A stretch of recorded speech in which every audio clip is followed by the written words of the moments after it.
এই সেই মুহূর্ত যখন সবকিছু হঠাৎ করে ক্লিক করে যায়। তুমি কি কখনো এমন ফিল করেছো যে অনেকদিন ধরে তুমি চেষ্টা করছো কিন্তু কিছুই ঠিকঠাক হচ্ছে না? পড়াশোনা হোক, কাজ হোক বা লাইফের কোন সিদ্ধান্ত, সবকিছু যেন আটকে আছে আর তুমি বুঝতে পারছো না কোথায় ভুল হচ্ছে। কিন্তু হঠাৎ একদিন এমন একটা মুহূর্ত আসে যেটাকে বলে এটাই সেই ক্লিক করার মুহূর্ত। তুমি দেখবে আগের যত কনফিউশন ছিল সেটা ধীরে ধীরে পরিষ্কার হতে শুরু। যেটা এতদিন কঠিন লাগছিল সেটাই হঠাৎ সহজ মনে হতে থাকে।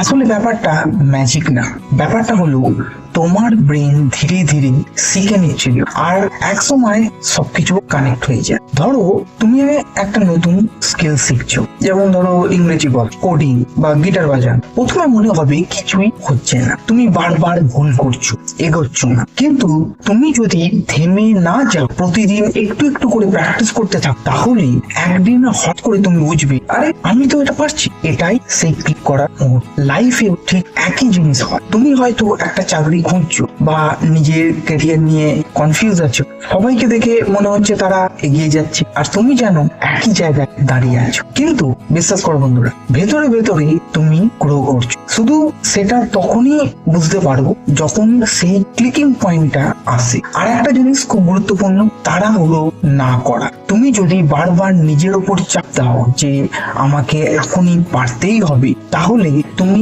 আরো বেশি আটকে যাবে। বরং একটু শান্ত হয়ে নিজের প্রগ্রেসটা দেখো। ছোট ছোট জিনিসও যখন ঠিক হতে শুরু করবে তখন তুমি নিজেই বুঝবে তুমি এগোচ্ছ। অনেক সময় এই ক্লিক করার মুহূর্তটা আসে খুব সাধারণ একটা জায়গা থেকে। হয়তো কোনো একটা ভিডিও দেখলে, কারো একটা কথা শুনলে বা হঠাৎ করে নিজের একটা ভুল বুঝতে পার, তখন মাথার ভেতর সবকিছু একসাথে জুড়ে যায় আর তুমি বুঝে যাও তোমার পরের স্টেপটা কি হওয়া উচিত। সবচেয়ে বড় কথা হলো তুমি যদি থেমে না যাও তাহলে এই মুহূর্তটা আসবে।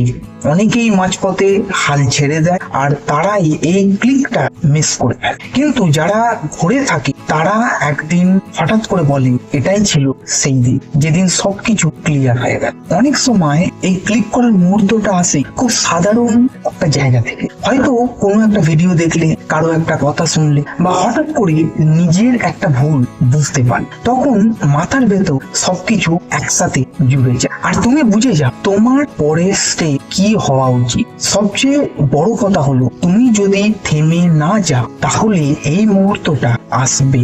অনেকেই মাঝপথে হাল ছেড়ে দেয় আর তারা এই ক্লিকটা মিস করে ফেলে। কিন্তু যারা ধরে থাকে তারা একদিন হঠাৎ করে বলে এটাই ছিল সেই যেদিন সবকিছু ক্লিয়ার হয়ে গেল। তাই এখন যদি তোমারও মনে হয় কিছুই কাজ করছে না, চিন্তা করো তুমি ঠিক পথেই আছো। একটু সময় দাও, নিজের উপর বিশ্বাস রাখো আর এগিয়ে যেতে থাকো। কারণ একদিন ঠিকই আসবে যেদিন তুমি বলবে সবকিছু শেষ পর্যন্ত ক্লিক করে গেল আর আমি বুঝে গেলাম আমার পথটা। সবকিছু ধীরে ধীরে ঠিক হয়ে যায়, শুধু তুমি থেমো না।